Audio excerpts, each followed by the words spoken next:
দুনিয়ায় যারা ইসলাম মোতাবেক চলবে, নবীর তরিকায় চলবে, এদের ব্যাপারে আল্লাহ বলছেন উলাইকা আসহাবুল জান্নাহ, এরা হবে জান্নাতের অধিবাসী। সুবহান।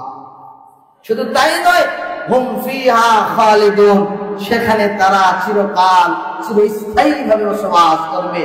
সুতরাং দুনিয়ার এই ক্ষণিকের জীবন, দুনিয়ার এই ক্ষণিকের সময়, দুনিয়ার এই 10 বছর, 5 বছর, 30 বছরের সময়, 50 বছরের সময়, 60 বছরের সময়, এই নাস্তিক মুরতাদ তাগুত দুনিয়ার ফায়সা কাজের সাথে জড়িত না হয়ে ও মুসলিম যুবক, তাওহীদের পথে আসো, কোরআন এবং সুন্নাহর পথে আসো, উলামায়ে কিরামের সাথে আসো, তাহলে তোমার পরবর্তী জীবন তুমি উলাইকা আসহাবুল জান্নাহ, জান্নাতের অধিবাসী হয়ে যাবে। ভাইরা আমার, এই আমলে সালেহ করার সময় সামনে আসছে। এটা কোন মাস? শাবান মাস। এর পরবর্তী কোন মাস? রমাদান মাস। রমাদান মাস এমন একটা মাস, রমাদান মাস এমন একটা মাস, যেই মাসে আল্লাহ পাক রব্বুল আলামিন সবচেয়ে বেশি পৃথিবীর বান্দাদেরকে ক্ষমা করে থাকেন। এই রমাদান মাসে নেক আমল করবেন, সালেহ কাজ করবেন, দ্বীনের কাজ করবেন। রমাদান মাসে পবিত্র সিয়াম পালন করবেন। রমাদান মাসে আল্লাহ পাক কোরআন মাজিদে বলেন, ইয়া আইয়ুহাল্লাযীনা আমানু, হে ঈমানদারেরা, কুতিবা আলাইকুমুস সিয়াম, তোমাদের উপর সিয়াম কি ফরজ করা হয়েছে, কামা কুতিবা আলাল্লাযীনা মিন ক্বাবলিকুম লাআল্লাকুম তাত্তাকুন। হে বিশ্বাসীগণ, ঈমানওয়ালারা, শোনো, তোমাদের উপর সিয়ামকে ফরজ করা হয়েছে ঠিক যেইভাবে তোমার পূর্বের লোকদের প্রতি ফরজ করা হয়েছিল। কেন? লাআল্লাকুম তাত্তাকুন, যাতে করে তুমি পরিষ্কার, দিনদার, আল্লাহওয়ালা, মুত্তাকি হতে পারো। তাহলে নিঃসন্দেহে রমাদান মাসের সিয়াম পালন করা আমলে সালেহ হয় কি? আপনি কেন আমলে সালেহ করবেন? আল্লাহর নবী জনাবে মুহাম্মদুর রাসূলুল্লাহ সাল্লাল্লাহু আলাইহি সাল্লাম বলছেন, মানুষ যখন মারা যায় তার সাথে 3টা জিনিস যায়। ফায়ারজিউ আসনানি, 2টা জিনিস ফিরে চলে আসে। 3টা জিনিস কি? আহলুহু ওয়া মালুহু ওয়া আমালুহু। একটা হলো আহলুহু, তার পরিবার, তার আত্মীয় স্বজন, সন্তানাদি কবর পর্যন্ত যায়। ওয়া মালুহু, তার সম্পদ তার কবর পর্যন্ত যায়। ওয়া আমালুহু, তার আমলটাও কবর পর্যন্ত যায়। আল্লাহর নবী বলছেন, ফায়ারজিউ আসনানি, 2টা জিনিস ফিরে চলে আসে। একটা হলো আহলুহু, তার পরিবার ফিরে আসে। ওয়া মালুহু, তার সম্পদ ফিরে আসে। আর একটা জিনিস থেকে যায়, সেটা হলো ওয়ায়াবকা আমালুহু, তার আমলটা থেকে যায়। আমলে সালেহ করবেন না মানে কবর পর্যন্ত আপনার সন্তান যাবে, আপনার ভাই যাবে, আপনার চাচা যাবে, আপনার প্রতিবেশীরা যাবে, কবর পর্যন্ত আপনার সম্পদ যাবে। সম্পদ যাবে মানে কি 50,000 টাকা দিয়ে দিবে কেউ? তা নয়। তার মানে হলো আপনি যেটা ইনকাম করেছেন সেখান থেকে কবর খুঁড়তে যে সম্পদগুলো লেগেছিল, দা লেগেছিল, খন্তা লেগেছিল, শাবল লেগেছিল, দড়ি লেগেছিল, এগুলো কবর পর্যন্ত যাবে। ফায়ারজিউ আসনানি, আর ফিরে চলে আসবে। কবর পর্যন্ত পরিবার যাবে, কবর পর্যন্ত অর্থ সম্পদ যাবে, কিন্তু ফিরে চলে আসবে। ওয়ায়াবকা আমালুহু, একটা জিনিস থেকে যাবে, সেটা কি? আমল। আমল যদি ভালো হয়, আমল যদি নেক হয়, আমল যদি সৎ হয়, তো নসিব আপনার ভালো হয়ে যাবে। আল্লাহর নবী বলছেন, আমল যদি খারাপ হয়ে যায়, আমল যদি বদ হয়ে যায়, কবরের মাটি দুই পাশ থেকে চাপ দিয়ে দিবে। এই ডান পাশের মাটি, ডান পাশের হাড়গুলো ভেঙে চৌচির হয়ে যাবে, বাম পাশে চলে যাবে, বাম পাশের হাড় ভেঙে চৌচির হয়ে যাবে। ও মুসলমান মা বোনেরা, ভাইয়েরা আমার, একটা বার চিন্তা করেন, কেন আপনি আমলে সলে করবেন? কবরে যদি আপনার আমলে সলে না হয়, কবরে যখন জিজ্ঞেস করা হবে মান রব্বুকা, তোমার রব কি ছিল? মান দীনুকা, তোমার দিন কি ছিল? ওমান নবিয়ুকা, তোমার নবী কে ছিল? যদি আমলটা সলে না হয়, তাহলে আপনার পক্ষে জবাব দেওয়া সম্ভব হবে না। আর যদি আমলে সলে হয়, আল্লাহর নবী বলছেন, আল্লাহ কোরআন মাজিদে বলেন, ইয়া আইয়াতুহান নাফসুল মুতমাইন্নাহ, হে পবিত্র আত্মা, বের হও, বের হও, ইরজিই ইলা রাব্বিকি রাদিয়াতাম মারদিয়া ফাদখুলি ফি ইবাদি ওয়াদখুলি জান্নাতি। আল্লাহ ঘোষণা দিবেন, মালাকুল মউত বলবে, ওয়াইজা মালাকুল মউত উকিলা বিকুম সুম্মা ইলা রাব্বিকুম তুরজাউন। যখন মালাকুল মউত নিজের আত্মাটাকে, রূহটাকে যখন নিয়ে চলে যাবে, তখন বলবে, হে প্রশান্ত আত্মা, বেরিয়ে আসো, তুমি তোমার রবের দিকে ফিরে যাও। তোমার ইবাদত অনুযায়ী, তোমার আমল অনুযায়ী, তোমার ঈমান অনুযায়ী, তোমার আমলে সালেহ অনুযায়ী তুমি আল্লাহর জান্নাতের মধ্যে প্রবেশ করো। আমলে সালেহ করবেন না মানে?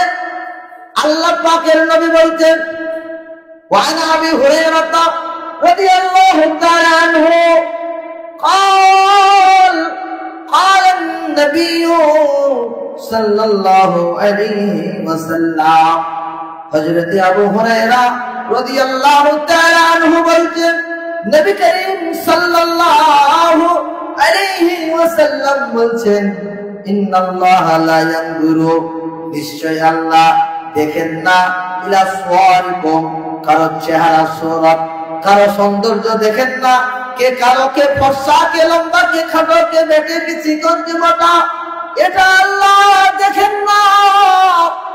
আল্লাহ কি দেখেন? আল্লাহর নবী বলছেন, আল্লাহ কারো চেহারা দেখেন না, আল্লাহ কারো সম্পদ দেখেন না, কার কয় কোটি টাকা আছে, কে কত কোটি টাকার মালিক, এটা আল্লাহ দেখেন না। আল্লাহ কি দেখেন?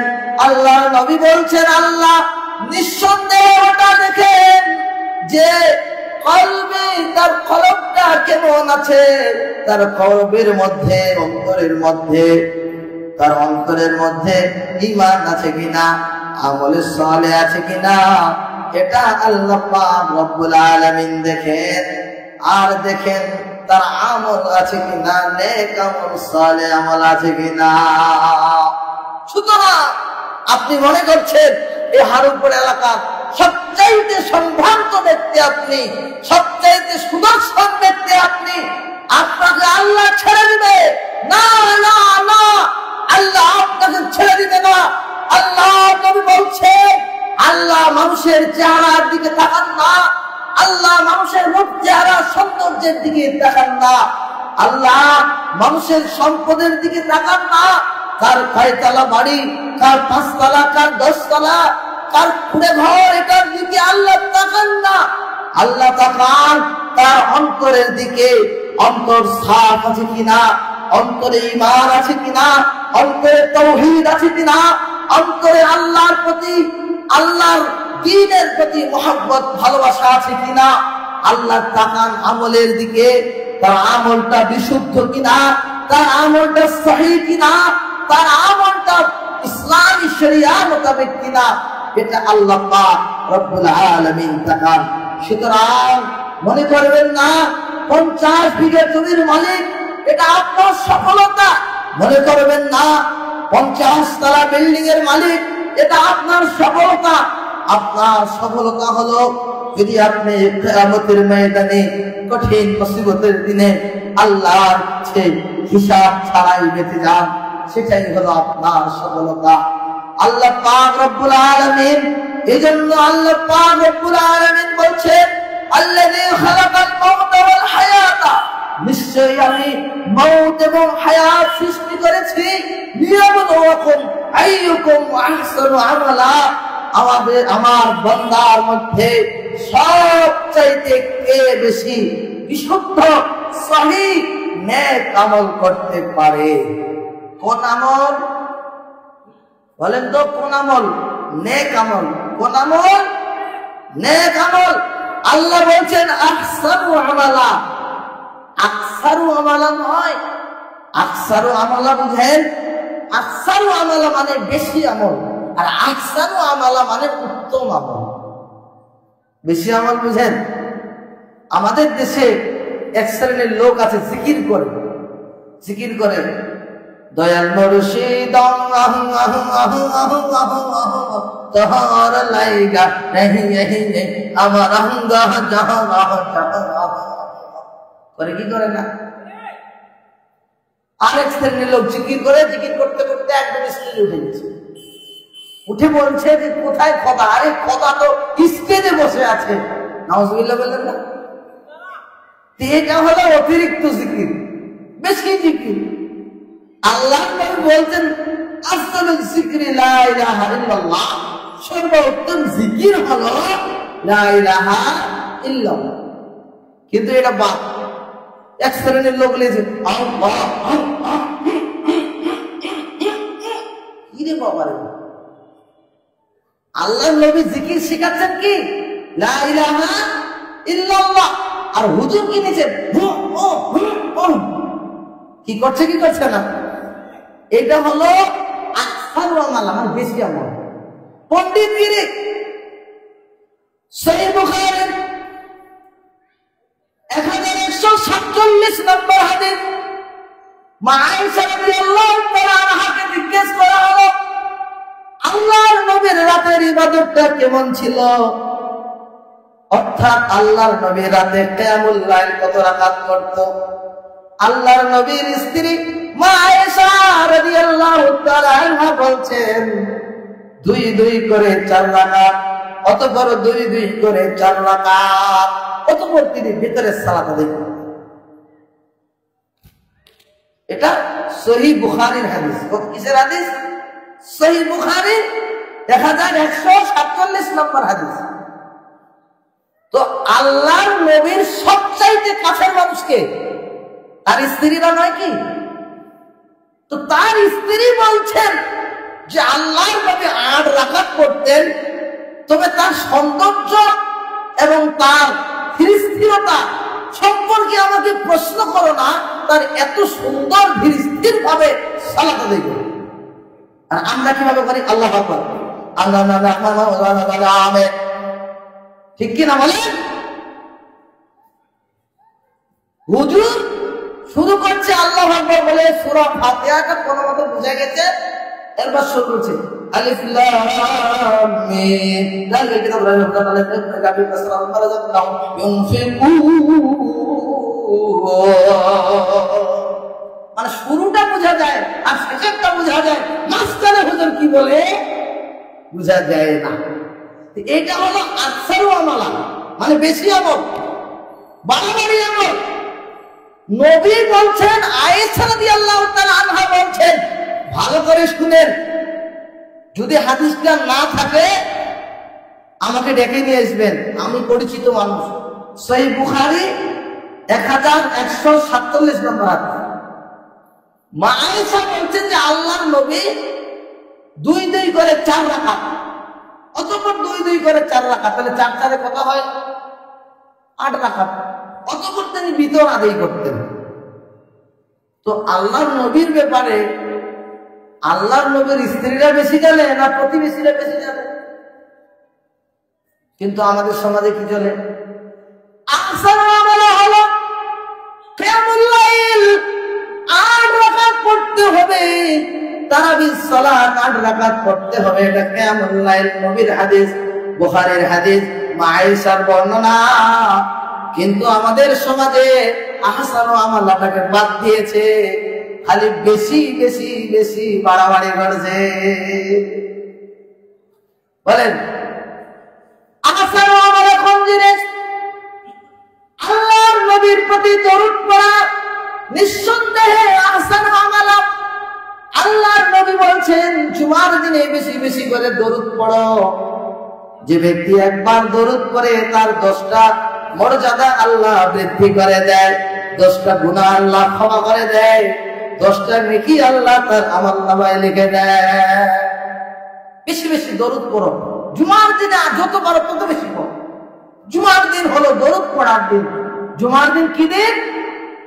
দরুদ পড়ার দিন। না জুমার দিন হলো দাড়ি চাচার দিন। হ্যাঁ, জুমার দিন হলো চুল ছাটার দিন। জুমার দিন হলো গোটা সপ্তাহ ব্যস্ত চাকরি বাকরি, আজকে একটু জুমার দিন ফ্রি পেয়েছি, তো কি করবো, আজকে জমিটা মারতে হবে। জুমার দিন হলো দরুদ পড়ার দিন। অথচ জুমার দিনকে আমরা বানিয়েছি দাড়ি চাচার দিন। জুমার দিনকে আমরা বানিয়েছি বন্ধুর সাথে ঘুরতে যাওয়ার দিন। জুমার দিন আমরা বানিয়েছি হাইটেক পার্কে ঘুরতে যাওয়ার দিন। জুমার দিন হলো দরুদ পড়ার দিন। কথা আল্লাহ নবী বলছেন। আল্লাহ নবী বলছেন সেই দিনে এক শ্রেণীর ফেরেশতা বরাদ্দ করে থাকে, এই জুমার দিনে ঘুরে ঘুরে বেড়ায়, আমার উম্মতদের মধ্যে কোন উম্মতটা দরুদ পাঠ করে। যে ব্যক্তি দরুদ পাঠ করে এর দরুদটা মদিনাতুল মুনাওয়ারায় এক শ্রেণীর ফেরেশতা আছে, তারা পৌঁছে দেয়। আল্লাহ নবী বলছেন আহসানু আমালা কাকে বলে? উত্তম আমল শিখে যান। দরুদ হলো সবচাইতে উত্তম আমল। আল্লাহর নবী বলছেন যে ব্যক্তি আযানের উপরে দরুদ পাঠ করে, আল্লাহর নবী বলছেন আযানের পরে দরুদ পাঠ করলে ওকে জান্নাতে নিয়ে যাওয়া আমার জন্য ওয়াজিব হয়ে যায়। দরুদ কখন পাঠ করতে হবে? আযানের পরে। আগে দরুদ, তারপরে দোয়া। কিন্তু আমাদের সমাজে আল্লাহর নবী বললেন আযানের পরে দরুদ পাঠ করার কথা, কিন্তু আমাদের সমাজে দেখা যায় ফজরের আযানের আগেই দরুদ পাঠ করা হয়। আযান দিবে, আযানের শুরু কি? আল্লাহু আকবার, আল্লাহু আকবার, এটা আযানের শুরু। কিন্তু দেখা যায় এই হারুপুর এলাকাতেও আমি মাঝে মাঝে দেখেছি আযান শুরু হয় কিভাবে? আসসালাতু আসসালামু আলাইকা ইয়া রাসূলুল্লাহ। এটা কি দরুদ কি না? তো আল্লাহর নবী বলছেন আযানের পরে, আর আপনি করছেন আযানের আগে। আপনি আশিকে রাসূল, আপনি আশিকে শয়তান ছাড়া আর কিছুই না। আব্দুল কাদের জিলানী নাম শুনেছেন? ওনার কাছে গিয়ে একজন যুবক বলছে যে আব্দুল কাদের জিলানী, আপনি তো বড় বুজুর্গ মানুষ, আল্লাহ ওয়ালা মানুষ, তো আপনি একটু দোয়া করেন তো যেন আল্লাহ আমাকে বাচ্চা কাচ্চা দেয়। আব্দুল কাদের জিলানী বলছে ঠিক আছে বেটা, যাও দোয়া করছি, অপেক্ষা করো, ইনশাআল্লাহ বাচ্চা কাচ্চা হবে। 2 বছর 3 বছর যায়, বাচ্চা কাচ্চা নেই। এইবার আব্দুল কাদের জিলানীকে পেয়ে যায়, এত বড় বুজুর্গ আপনি বললেন বাচ্চা কাচ্চা হবে, ওই বাচ্চা কাচ্চা তো পাইলাম না। এবার আব্দুল কাদের জিলানী জিজ্ঞেস করছে, বৎস ও আমার বেটা রে, তুমি কি বিবাহ করেছো?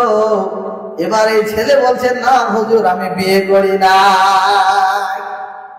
বলেন বিয়ে ছাড়া যদি কেউ বাচ্চা আশা করে, এটা বোকামি কিনা, মূর্খতা কিনা, বেয়াদবি কিনা?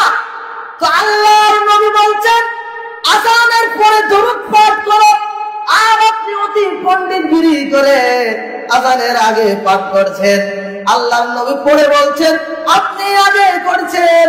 তাহলে বলেন আপনি নবীর তরিকা মানবেন না, নবীর কথা মানবেন না, আর আপনি বলবেন আশিকে রাসূল। তাহলে ভুল হবে কি হবে না? আবার এক শ্রেণীর লোক আছে, আল্লাহ কি এমনি কোরআনে বলছেন আমিরাতুন নাসিবা, মানুষ আমল করবে কিন্তু তাসলা নারান হামিয়া, এই আমল করার পরেও আল্লাহ তাকে জান্নাতে দিবে না, বরং জাহান্নামে দিবে। দরুদ পড়া ভালো কাজ কি খারাপ কাজ? ভালো। তো দরুদ এক লোক বলছে যে হুজুর আপনি কি দেখেছেন এরকম আপনারা যে চেয়ার ফাঁকা রেখে এবার দাঁড়িয়ে যায় বলছে ইয়া নবী সালাম আলাইকা, ইয়া রাসূল সালাম আলাইকা, নবীজির মাতা আমিনা নবীজি আছেন মদিনা, ইয়া নবী সালাম আলাইকা, ইয়া রাসূল সালাম আলাইকা। পড়তে পড়তে দরুদ পড়তে পড়তে দাঁড়িয়ে গেছে। দেখেছেন এরকম লোক? এরকম লোক আছে। আচ্ছা, দরুদ পড়া ভালো কাজ কি খারাপ কাজ? নিঃসন্দেহে ভালো কাজ।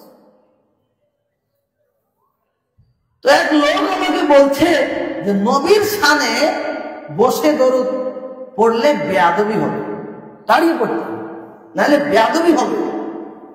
আমি বলছি হুজুর আপনি যখন তাশাহুদ পড়েন আত্তাহিয়াতু লিল্লাহি ওয়াস সালাওয়াতু ওয়াত তাইয়্যিবাতু, এটা পড়ার পরে আপনি কি পড়েন? দরুদ পড়েন কি পড়েন না? তো পড়ে তো তখন দাঁড়ান না যে কি দরুদ পড়ে না? যারা বলতেছে যে নবীর শানে বসে দরুদ পড়লে বেয়াদবি হবে, তো ওরা আত্তাহিয়াতু পড়ার পরে কি পড়ে রে ভাই? ওরা কি ওর হুজুরের বাপের মাথা পড়ে রে? নবীর শানে তো দরুদ পড়ে, তখন দাঁড়ান না কেন? ভাইরা আমার মনে রাখবেন, এই জন্য বেদাতি আমল ছাড়তে হবে, সুন্নতি আমল করতে হবে। সুন্নতি আমল হলো দাঁড়িয়েও দরুদ পড়া যাবে, বসেও দরুদ পড়া যাবে। এখন আমি যদি দাঁড়িয়ে বক্তব্য দেই, নবীর নাম পড়ি, দাঁড়িয়ে সাল্লাল্লাহু আলাইহি সাল্লাম বলবো কি বলবো না? আপনারা বসে আছেন, শুনলে সাল্লাল্লাহু আলাইহি সাল্লাম বলবেন কি বলবেন না? তার মানে কি? উসুল বুঝে না, নিয়ম বুঝে না, তাওহীদ বুঝে না, সুন্নাহ বুঝে না। যার কারণে আল্লাহ বলছেন আমিলাতুন নাসিবা তাসলা নারান হামিয়া। ও মানুষেরা তো আমল করতে করতে ক্লান্ত হয়ে যাবে, কিন্তু এই আমল তাকে বাঁচাতে পারবে না। এই জন্য আমলে সালেহ করতে হবে। আমলে সালেহ কি? আমলে সালেহ হলো তাওহীদ অনুযায়ী চলা, সুন্নাত অনুযায়ী চলা, সুন্নতের বাইরে না চলা। এটা হলো সবচেয়ে ভালো আমল। শিরিক না করা ভালো আমল, তাওহীদের পথে থাকা ভালো আমল, নিঃসন্দেহে এটা ভালো আমল। তাওহীদ বুঝেন? তাওহীদ তাওহীদ মানে হলো আল্লাহর একত্ববাদ, একত্ববাদের ঘোষণা দেওয়া, তাওহীদের ঘোষণা দেওয়া, তাওহীদ ভিত্তিক জীবন যাপন করা। এটা অনেকেই বুঝে না। তাওহীদ মানে হলো এই মস্তকটা পৃথিবীর একমাত্র আল্লাহর কাছে নত করতে হবে, পৃথিবীর কারো কাছে নত করা যাবে না। তাওহীদ মানে হলো সর্বক্ষেত্রে, উলুহিয়াতের ক্ষেত্রে, রুবুবিয়্যাতের ক্ষেত্রে, আসমা ওয়া সিফাতের ক্ষেত্রে একমাত্র আল্লাহ পাকের ঘোষণা তাওহীদের একত্ববাদ হিসেবে মেনে নেওয়া, এটা হলো তাওহীদ। আচ্ছা বলেন, ছেলে দিতে পারে কে? সন্তান দেওয়ার মালিক কে? আল্লাহর নাম নিতে কি শরম লাগে? আরে গাঁজাখোর নেতার তো স্লোগান 15 বছর 70 বছর দিলেন না? তোমার নেতার চরিত্র ফুলের মতো পবিত্র, নামাজ পড়ে না 1 ওয়াক্ত, গাঁজা খায় 5 ওয়াক্ত, দেন নাই? তাহলে বলেন সেজদা পাওয়ার মালিক কে? ইবাদত পাওয়ার মালিক কে? সন্তান দেওয়ার মালিক কে? তাহলে এবার আপনি যে মাজারে যে বলছেন বাবারে, ও বাবা বাছাদন, বাবা মানিক পীর, তোমাকে দিব আমি 1 পাতিল ক্ষীর, একটা সন্তান না। তাহলে সন্তান দেওয়ার মালিক কে? তাহলে আপনি যে ওখানে সন্তান চাইলেন, তাহলে কি সেরে ভালো কি হলো না? তাহলে সন্তান দেওয়ার মালিক কে? কিন্তু আপনি ওই পীর সাহেবের কাছে গিয়ে বলছেন যে পীর সাহেব আমাকে একটা সন্তান দেন। আচ্ছা বলেন, আপনারা কি বলেন, কুকুর না কুত্তা? কি বলেন? হ্যাঁ, কুত্তে। হ্যাঁ, আপনারা তো নামে ব্যঙ্গ করেন। আপনারা আমার একটা সমস্যা। হ্যাঁ, নাম যদি হয় সাইন তো বলে সাইনে। হ্যাঁ হ্যাঁ, জব্বার নাম হলে জব্বারে, এটা কিন্তু বলা ঠিক হবে না, শুদ্ধ ভাবে বলতে হবে। তো কুকুর কয়টা বাচ্চা দেয়? 5টা, 7টা, 4টা। বলেন কয়দিন বাজারে গেছে? গেছে? তোর বাচ্চা দেয়, আল্লাহ তো আপনার দিবে না? জান কেন? মানে আপনি তাওহীদ বুঝেন না। আমাদের দিনাজপুর চলে আছে, সন্তানের যখন দাঁত উঠে যায়, দাঁতটা তখন সন্তানটা, মা এবার দাদি মা বলে, যা বেটা এই দাঁতটা নিয়ে ইঁদুরের গর্তে দাও। বলে ইঁদুর রে ইঁদুর, তোমার দাঁত আমার দাও, আমার দাঁত তুমি না। এদিক বলে কাঁঠাল গাছে কাঁঠাল হয় না, শিম গাছে শিম হয় না, সিরা স্যান্ডেল পুরা বারণ ঝুলিয়ে দেয়, দেয় কি দেয় না? কি বলেন দেওয়ার মালিক কে? কালকে বলেন কে? কিন্তু আপনি একটা বুড়া বারণ ঝুলিয়ে দিয়েছেন। এটাই হলো বদামল। আমলে সালে সবচেয়ে বড় সালে আমল হলো আল্লাহর সাথে শিরক না করা এবং নবী করিম সাল্লাল্লাহু আলাইহি ওয়াসাল্লামের তরিকা অনুযায়ী চলা। যাক, আর বেশি কিছু বলছি না। সামনে আছে কোন মাস? রমাদান। কোন মাস? রমাদান মাসের কয়েকটা আমলের কথা বলি। 1 নম্বর, রমাদান মাসের আমল হলো আমরা অবশ্যই পূর্ণাঙ্গ 1 মাস সিয়াম পালন করব। এটা সবচেয়ে বিশুদ্ধ ভালো আমলে সালেহ।